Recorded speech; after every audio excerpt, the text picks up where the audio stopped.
ಅವ್ರ ಹಣ ಚೆಲ್ಲಿ ರ್ಯಾಲಿ ಮಾಡಿದ್ರು BMW ನಾನು ₹1 ಖರ್ಚು ಮಾಡಲಿಲ್ಲ. ಮಂಡ್ಯದವರೆಗೂ ರ್ಯಾಲಿ ಮಾಡ್ಕೊಂಡು ಬಂದೆ ನಾನು ಕನ್ನಡ ಹೋರಾಟಕ್ಕೆ. ಬರೀ ಅಶ್ವಿನಿ ಒಬ್ಬರೇನಾ ಕನ್ನಡ ಹೋರಾಟ ಮಾಡ್ತಾ ಇರೋದು? ನಾವೆಲ್ಲೂ ಮಾತಾಡಲ್ಲ ಸ್ವಾಮಿ. ಪುಟ್ಕೋಸಿ ಅನ್ನೋ ಮಾತನ್ನ ನಾವೆಲ್ಲೂ ಆಡಲ್ಲ. ನಮ್ಗೆ ಅಭಿಮಾನ ಇದೆ. ನಮಗೇನು ಅನ್ನೋ ಸ್ವಾರ್ಥ ಅಂದ್ರೆ ಕಲೆ ಇರೋನು, ಟ್ಯಾಲೆಂಟ್ ಇರೋನು, ಅವ್ನ ಪ್ರತಿಭೆನ ನೀವು ಗುರುತಿಸಿ 8 ತಿಂಗಳಿಗಿಂತ ಮುಂಚೆ ಅವನ್ನ ಗುರುತಿಸಿ ನೀವು ಸೆಲೆಕ್ಟ್ ಮಾಡಿದ್ಮೇಲೆ ಕೊನೆ ಹಂತದಲ್ಲಿ ಯಾಕೆ ಅವನ್ನ ನೆಗೆಟಿವ್ ಆಗಿ ತೋರಿಸ್ತಾ ಇದ್ದೀರಾ? ಸರ್, ಇವತ್ತು ಲಾಸ್ಟ್ ಟೈಮು ರ್ಯಾಲಿ ಮಾಡಿದ್ರಿ, ಇವತ್ತು ಇಲ್ಲಿ ದೇವಸ್ಥಾನಕ್ಕೆ ಅರ್ಕೆ ಥರ ಮಾಡ್ಕೊಂಡಿದ್ದೀರಾ, ಹೇಗೆ ಅನ್ಸುತ್ತೆ? ಇಷ್ಟೊಂದು ಕ್ರೇಜ್ ನೋಡಿದ್ರಾ? ಸರ್, ಖಂಡಿತ ಪ್ರತಿಯೊಬ್ಬರು ಮನೆಯಲ್ಲೂ ಗಿಲ್ಲಿನ ಇಷ್ಟಪಡದೇ ಇರೋರಿಲ್ಲ.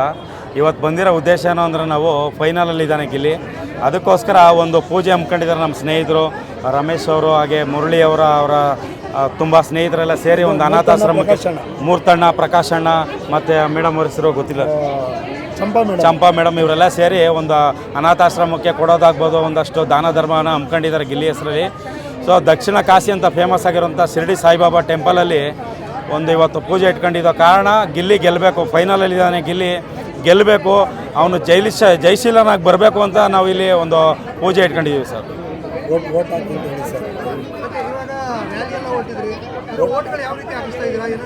ಸರ್, ನಾವು ಖಂಡಿತ ಜನ ಎಲ್ಲಿ ಸೇರ್ತಾರೆ ಹೆಚ್ಚಾಗಿ, ಎಲ್ಲಿ ಗಿಲ್ಲಿ ಅಭಿಮಾನಿಗಳಿದ್ದಾರೆ ಅಲ್ಲಿ ಫಂಕ್ಷನ್ಗಳು ಮಾಡ್ತಾಯಿದ್ದೀವಿ, ರ್ಯಾಲಿಗಳು ಮಾಡ್ತಾಯಿದ್ದೀವಿ, ಅವೇರ್ನೆಸ್ ಮೂಡ್ತಾ ಇದ್ದೀವಿ.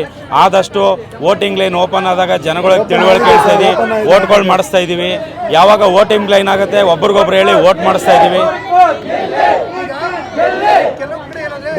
ವೋಟಿಂಗ್ ಲೈನ್ ಓಪನ್ ಆಗಿದೆ, ವೋಟ್ ಸರ್, ಅವರು ಕಲ್ಲು ಹೊಡಿತೀನಿ ಅಂದವ್ರು ಯಾರು ಗಿಲ್ಲಿ ಅಭಿಮಾನಿಗಳು ಏನೋ ನನಗೆ ಗೊತ್ತಿಲ್ಲ. ಆದರೆ ನಾವು ಹೇಳೋದು ಗಿಲ್ಲಿ ಅಭಿಮಾನಿಗಳು ಯಾರು ನಾವು ಈ ಸ್ಟೇಟ್ಮೆಂಟ್ಗಳು ಕೊಡ್ತಾ ಇಲ್ಲ. ನಮ್ಮ ಉದ್ದೇಶ ಗಿಲ್ಲಿ ಗೆಲ್ಲಬೇಕಷ್ಟೇ. ನಾವು ಗಿಲ್ಲಿ ಅಭಿಮಾನಿಗಳು ಗಿಲ್ಲಿನ ಗೆಲ್ಸ್ಕೊಬರ್ಬೇಕು ಅಷ್ಟೇ. ಗಿಲ್ಲಿ ಹೆಸರು ಇಟ್ಕೊಂಡು ಒಂದಷ್ಟು ಜನ ಮಾತಾಡ್ತಾ ಇದ್ದಾರೆ, ಅದಕ್ಕೂ ನಮಗೂ ಸಂಬಂಧ ಇಲ್ಲ. ನಮ್ಮ ಉದ್ದೇಶ ಗಿಲ್ಲಿನ ಗೆಲ್ಲಿಸ್ಬೇಕು. ನಾನು ಡೇ 1 ಇಲ್ಲಿ ಒಂದಿಗೂ ಮಾಡ್ಕೊಬರ್ತಾರ ಹೋರಾಟ ಗಿಲ್ಲಿನ ಗೆಲ್ಲಿಸ್ಬೇಕು ಅಂತ.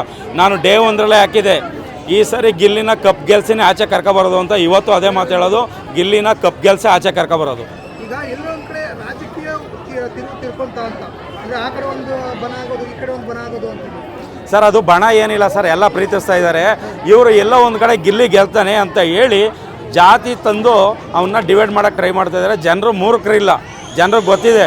ಜನ ಜಾತಿ ನೋಡ್ತಾ ಇಲ್ಲ, ಅವನ ಟ್ಯಾಲೆಂಟ್ ನೋಡ್ತಾ ಇದ್ದಾರೆ, ಅವನ ಕಲೆ ನೋಡ್ತಾ ಇದ್ದಾರೆ. ಇವರು ಅದಕ್ಕೆ ರಾಜಕೀಯದ ಬಣ್ಣ ಬಳಿದು ರಾಜಕೀಯದಲ್ಲಿ ಮಾಡ್ತಾರೆ ಗೊತ್ತಾ, ಜಾತಿ ತಂದುಬಿಟ್ಟು ನಮ್ಮ ಜಾತಿ ಅವನು ಅಂತ. ಆ ಥರ ಇಲ್ಲಿ ಜಾತಿ ಯಾವುದೇ ಕಾರಣಕ್ಕೂ ವರ್ಕೌಟ್ ಆಗಲ್ಲ. ಇಲ್ಲಿ ಕಲೆಗಷ್ಟೇ ಬೆಲೆ ಇರೋದು. ಸರ್, ಅವ್ರ ಹಣ ಚೆಲ್ಲಿ ರ್ಯಾಲಿ ಮಾಡಿದ್ರು BMW ನಾನು ₹1 ಖರ್ಚು ಮಾಡಲಿಲ್ಲ. ಮಂಡ್ಯದವರೆಗೂ ರ್ಯಾಲಿ ಮಾಡ್ಕೊ ಬಂದೆ ನಾನು. ₹1 ಖರ್ಚು ಮಾಡಿಲ್ಲ. ನನ್ನ ಜೋಬಲ್ಲಿ ₹1 ನಾನು ಖರ್ಚು ಮಾಡಿಲ್ಲ. ಅಷ್ಟು ಜನ ಸೇರಿಸಿದ್ದೀನಿ. ಇನ್ನೂ ಒಂದು ರ್ಯಾಲಿ ಮಾಡ್ತೀನಿ, ₹1 ಖರ್ಚು ಮಾಡ್ತಾನೆ.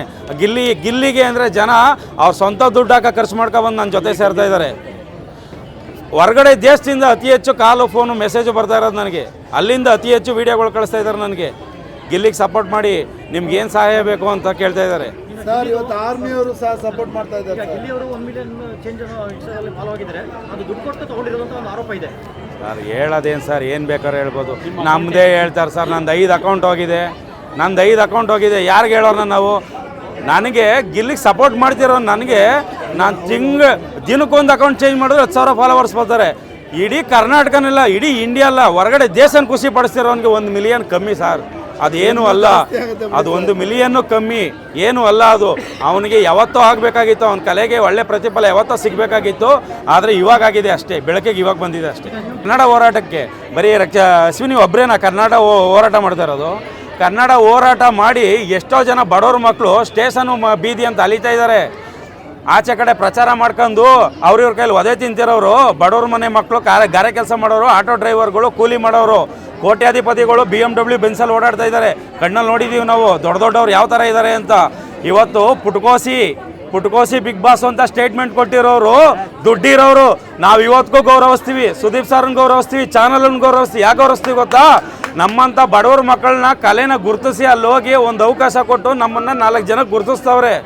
ಅದಕ್ಕೆ ನಾವು ಅವ್ರಿಗೆ ಇವತ್ತಿಗೂ ನಾವು ಆ ಬೆಲೆ ಇಟ್ಟಿದ್ದೀವಿ. ನಾವೆಲ್ಲೂ ಮಾತಾಡಲ್ಲ ಸ್ವಾಮಿ. ಪುಟ್ಕೋಸಿ ಅನ್ನೋ ಮಾತನ್ನ ನಾವೆಲ್ಲೂ ಆಡಲ್ಲ. ನಮ್ಗೆ ಅಭಿಮಾನ ಇದೆ. ನಮಗೇನು ಅನ್ನೋ ಸ್ವಾರ್ಥ ಅಂದರೆ ಕಲೆ ಇರೋನು, ಟ್ಯಾಲೆಂಟ್ ಇರೋನು, ಅವನ ಪ್ರತಿಭೆನ ನೀವು ಗುರುತಿಸಿ 8 ತಿಂಗಳಿಗಿಂತ ಮುಂಚೆ ಅವನ್ನ ಗುರುತಿಸಿ ನೀವು ಸೆಲೆಕ್ಟ್ ಮಾಡಿದ್ಮೇಲೆ ಕೊನೆ ಹಂತದಲ್ಲಿ ಯಾಕೆ ಅವನ್ನ ನೆಗೆಟಿವ್ ಆಗಿ ತೋರಿಸ್ತಾ ಇದ್ದೀರಾ? ಯಾರನ್ನೋ ಒಬ್ಬರನ್ನ ತೇಜೋವಧೆ ಮಾಡಿ ಆಚೆ ಕಳ್ಸೋದಕ್ಕೆ ಏನಕ್ಕೆ ಒಳಗಡೆ ಕರ್ಕೋಗ್ಬೇಕಾಗಿತ್ತು ನೀವು? ಆಚೆ ಕಡೆ ಅಷ್ಟೊಂದು ಹೆಸರು ಸಂಪಾದನೆ ಮಾಡಿದ್ದಾನೆ. ಅವನ ಹೆಸರು ಸಂಪಾದನೆ ಮಾಡಿದ್ಮೇಲೆ ನಿಮ್ಮ ಚಾನಲ್ ಕರ್ಕೋಗಿದ್ದೀರಾ. ನಿಮ್ಮ ಚಾನಲ್ಗೆ ಬಂದಮೇಲೆ ಅವನ ಹೆಸರು ಸಂಪಾದನೆ ಮಾಡಿಲ್ಲ. ಅವನು ಯಾವತ್ತೋ ಅವನು T R P king. 4 channel ಅವನಿಂದ ಟಿ ಆರ್ ಪಿಲಿ ಓಡ್ತೈತೆ ಅಂಥವ್ನು ಕರ್ಕೊಂಡೋಗಿ ನಿಮ್ಮ ಬೇಳೆ ಬೇಯಿಸ್ಕೊಂಡು 2 ವಾರ ಇದ್ದಂಗೆ ಅವನ್ನ ನೆಗೆಟಿವ್ ಆಗಿ ಟ್ರೈ ಮಾಡ್ತೀರಾ. ಬೆಳಗ್ಗೆ ಎದ್ದರೆ ಪ್ರೋಮೋದಲ್ಲಿ ನೆಗೆಟಿವ್, ಸಂಜೆ ಆದರೆ ನೆಗೆಟಿವ್. ಯಾಕೆ ಬೇರೆ ಯಾರೂ ಸಿಗಲ್ವಾ ನಿಮಗೆ? ಯಾಕೆ ಪ್ರೋಮೋದಲ್ಲೇ ಅವನ್ನ ನೆಗೆಟಿವ್ ತೋರಿಸಿದ್ರೆ ನಿಮ್ಮ ಚಾನಲ್ ಸಂಜೆವರೆಗೂ ಟಿ ಆರ್ ಪಿಲಿ ಇರುತ್ತೆ ಅನ್ನೋ ಹುಚ್ಚು ನಿಮಗೆ. ಬೇಡ ಸ್ವಾಮಿ, ಟಿ ಆರ್ ಪಿ ಬೇಕಾ? ಗಿಲ್ಲಿ ಇರೋವರೆಗೂ ಟಿ ಆರ್ ಪಿ ಇರುತ್ತೆ, ಚಿಂತೆ ಮಾಡಬೇಡಿ. ಟಿ ಆರ್ ಪಿ ಇರುತ್ತೆ, ಆದರೆ ನೀವು ಅವನ್ನ ನೆಗೆಟಿವ್ ತೋರಿಸಿ ನಿಮ್ಮ ಚಾನಲ್ಗಿರೋ ಮರ್ಯಾದೆ ಕಳ್ಕೊಬೇಡಿ. ಯಾವುದೋ ಥರ ಯಾವುದೇ ಅನುಮಾನ ಇಲ್ಲ ಸರ್. ಕನ್ನಡಿಗರು ಮೋಸ ಮಾಡಲ್ಲ, ಕಲೆಗೆ ಜನ ಮೋಸ ಮಾಡಲ್ಲ. ಇಲ್ಲಿ ಯಾರ ದುಡ್ಡಿಗೂ ಏನು ಹೇಳಿದಾರಲ್ಲ ಅವ್ರು ಗೆಲ್ತಾರೆ. ಅದು ನಾರಾಯಣಗೌಡ್ರು ಎಲ್ಲೂ ಹೇಳಿಲ್ಲ. ಅವ್ರ ಮಗಂದು ಮದುವೆ ಕಾರ್ಡ್ ಕೊಡೋಕೆ ಹೋಗಿದ್ದಾರೆ. ಅವರು ಈ ದೇಶದ ಸೊತ್ತು. ನಾರಾಯಣಗೌಡರು ಕನ್ನಡಿಗರ ಸೊತ್ತು. ಹಂಗೆ ನಮ್ಮ ಆ ಹೆಣ್ಮಗಳು ನಮ್ಮನೆ ಹೆಣ್ಮಗಳೇ ಸರ್. ನಮಗೆ ಟ್ಯಾಲೆಂಟ್ ಗೆಲ್ಲಿ ಅಂತ ಹೇಳ್ತಾ ಇದೀವಿ. ಒಬ್ಬ ರೈತನ ಮಗ ಗೆಲ್ಲಿ ಅಂತ ಹೇಳ್ತಾ ಇದೀವಿ. ನಾವೆಲ್ಲೂ ಬಡವ್ರ ಮಗ ಗೆಲ್ಲಿ ಅಂತ ಹೇಳ್ತಾ ಇಲ್ಲ. ಟ್ಯಾಲೆಂಟ್ ಇದ್ದವ್ರಿಗೆ ಜನ ಓಟ್ ಹಾಕಿದ್ದಾರೆ. ಹಂಗೂ ಏನಾದರೂ ಗೆಲುವು ಅಂದರೆ ಏನು ಈ ಕಲರ್ಸ್ ಕನ್ನಡದವರು ಯಾರಿಗೆ ಎಷ್ಟು ಓಟ್ ಬಿದ್ದಿದೆ ಅಂತ ಲೈವ್ ಆಗಿ ಬಿಡ್ಲಿ. ಯಾರಿಗೆ ಲೈವ್ ಓಟ್ ಕಾಣುತ್ತೆ ಅವ್ರು ಗೆಲ್ಲಿ, ನಮ್ಗೇನು ಅವಶ್ಯಕತೆ ಇಲ್ಲ. ನಾವು ಕೇಳ್ತಾ ಇರೋದು ಗಿಲ್ಲಿಗೆ ಕಪ್ಪನ್ನು ದುಡ್ಡನ್ನೆಲ್ಲ ಸರಿ ಜನ ಅವನಿಗೆ ಗೆಲುವನ್ನ ಕೊಟ್ಬಿಟ್ಟಿದ್ದಾರೆ. ಇವತ್ತೇನು ಅವ್ನು ಬಿಗ್ ಬಾಸಿಂದ ಈಚೆ ಬಂದರೆ ಒಂದು ಕರ್ನಾಟಕದಲ್ಲಿ ಗಾಂಧಿನಗರದಲ್ಲಿ ಎಲ್ಲಿದೊಂದು ಕಟೌಟ್ ಬಿದ್ದೇ ಬೀಳುತ್ತೆ. ಅದಕ್ಕೆ ಯಾರೂ ಚಿಂತೆ ಮಾಡೋಂಗಿಲ್ಲ. ದುಡ್ಡು ಹಾಕಿರ್ತಾನಲ್ಲ ಪ್ರೊಡ್ಯೂಸರು, ಅವನು ಅವ್ನ ಮನೆಯನ್ನು ಮಾರ್ಕೊಳಂಗಿಲ್ಲ. ಕನ್ನಡಿಗರು ಫಿಲಮ್ ನೋಡ್ತಾರೆ. ಅವನು ಎಲ್ಲ ಭಾಷೆ ಜನ ನೋಡ್ತಾರೆ. ಕನ್ನಡಿಗರು ಒಬ್ಬರೇ ಅಂತಲ್ಲ, ತೆಲುಗು, ತಮಿಳು, ಹಿಂದಿ, ಮರಾಠಿ ಎಲ್ಲ ಜನ ನೋಡ್ತಾರೆ. ಅವನೊಬ್ಬ ಹೀರೋ ಆಗಿ ಕರ್ನಾಟಕಕ್ಕೆ ಡಾಕ್ಟರ್ ರಾಜ್ಕುಮಾರ್ ಹೇಳ್ದಂಗೆ, ನಮ್ಮ ಜಗ್ಗೇಶ್ ಅಣ್ಣ ಹೇಳ್ದಂಗೆ ಅವನು ಹೀರೋ ಆಗ್ತಾನೆ. ಕರ್ನಾಟಕದ ಜನ ಮನಗಿದ್ದವನೇ, ರೈತರನ್ನ ನಗಿಸಿದಾನೆ, ಬಡವನ್ನ ನಗಿಸಿದಾನೆ. ಎಲ್ಲರಿಗೂ ಒಂದು ನಗು ಕೊಟ್ಟಿರೋ ಗಿಲ್ಲಿ ಗೆದ್ದೇ ಗೆಲ್ತಾನೆ. ನಮ್ಗೆ ಯಾವುದೂ ಅನುಮಾನ ಇಲ್ಲ. ಯಾರೋ ಗಿಲ್ಲಿ ಫ್ಯಾನ್ಸ್ ಹೇಳ್ತಾರೋ, ಸುದೀಪ್ ಶಾರ್ನೋ, ರಕ್ಷಣಾ ವೇದಿಕೆನೋ ಯಾರಿಗೋ ಒಬ್ರಿಗೆ ನೆಗೆಟ್ ಕಮಿಟ್ ಹಾಕಿದ್ರೆ ಅವ್ರು ಯಾರು ಗಿಲ್ಲಿ ಫ್ಯಾನ್ಸ್ ಅಲ್ಲ. ಅವ್ರ ಮೇಲೆ ನೀವು ಕಂಪ್ಲೇಂಟ್ ಕೊಡಿ, ಕ್ರಮ ತಗೊಳ್ಳಿ. ಇಲ್ಲಿ ಯಾರ್ದು ಅಭ್ಯಂತರ ಇಲ್ಲ. ನಮ್ಮದು ನಾವು ಬಂದು ನಿಂತ್ಕೋತೀವಿ. ನಮಗೆ ರಕ್ಷಣಾ ನಾರಾಯಣಗೌಡರು ನಮ್ಮೆಲ್ಲರಿಗೂ ಒಳ್ಳೆ ತಂದೆ ಸಮಾನ, ಹಿರಿಯರು. ಕರ್ನಾಟಕ ಕನ್ನಡ ಅಂತ ಅವ್ರು ಹೋರಾಟ ಮಾಡವ್ರೆ. ಅವರು 100 ಕೇಸ್ ಹಾಕ್ಸ್ಕೊಂಡವ್ರೆ. ಹಂಗೆ ಎಷ್ಟೋ ಜನ ಇವಾಗ ಏನು ಗಿಲ್ಲಿ ಕನ್ನಡಕ್ಕೆ ಮಾಡಾನೆ ಅಂದರೆ ಅವನಿನ್ನೂ ಮಗು ಸ್ವಾಮಿ. ಇನ್ಮೇಲೆ ಅವನು ಕನ್ನಡಕ್ಕೋಸ್ಕರ ಮಾಡ್ತಾನೆ, ಕರ್ನಾಟಕಕ್ಕೋಸ್ಕರ ಹೋರಾಟ ಮಾಡ್ತಾನೆ. ಅವನು ಹುಟ್ಟಿರೋದು ಮಂಡ್ಯ ಜಿಲ್ಲೆಯಲ್ಲಿ, ಅಂಬರೀಷ್ ಅಣ್ಣ ಹುಟ್ಟಿರೋ ಊರಲ್ಲಿ ಹುಟ್ಟವನೆ. ಅವನು ಕಾವೇರಿ ಸ್ಟ್ರೈಕ್ ಮಾಡ್ತಾನೆ. ಅದಕ್ಕೆ ಅವನ ಬೆಂಬಲ ಇದ್ದೇ ಇರುತ್ತೆ.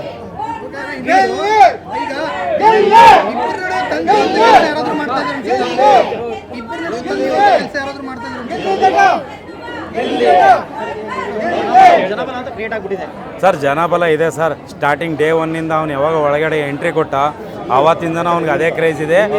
ಆ ಜಾಗಕ್ಕೆ ಇನ್ಯಾರೂ ಆ ಸ್ಥಾನ ತುಂಬ ಕಾಯ್ತಲ್ಲ. ಒಂದು ಇವರಿಬ್ಬರದು ಜಿಗಲ್ಬಂದಿ ಬಿದ್ದು ಕೊನೆವರೆಗೂ ಬಂದಿದ್ದಾರೆ. ಹಂಗಂತ ಎಂಟರ್ಟೈನ್ಮೆಂಟ್ ಮಾಡೋನು ನೋಡ್ಬೇಕಾ, ಜಗಳ ಮಾಡೋರಿಗೆ ನಾವು ಸಪೋರ್ಟ್ ಮಾಡಬೇಕಾ? ನೀವು ಎಂಟರ್ಟೈನ್ಮೆಂಟ್ ಮಾಡೋನು ನಿಮಗೆ ಟಾಸ್ಕ್ ಅಂತ ಬಂದರೆ ಒಲಿಂಪಿಕ್ಕಲ್ಲಿ ಇರೋರ್ನ ಯಾರಾದ್ರೂ ಕರ್ಕೋಬೇಕು ತಾನೆ.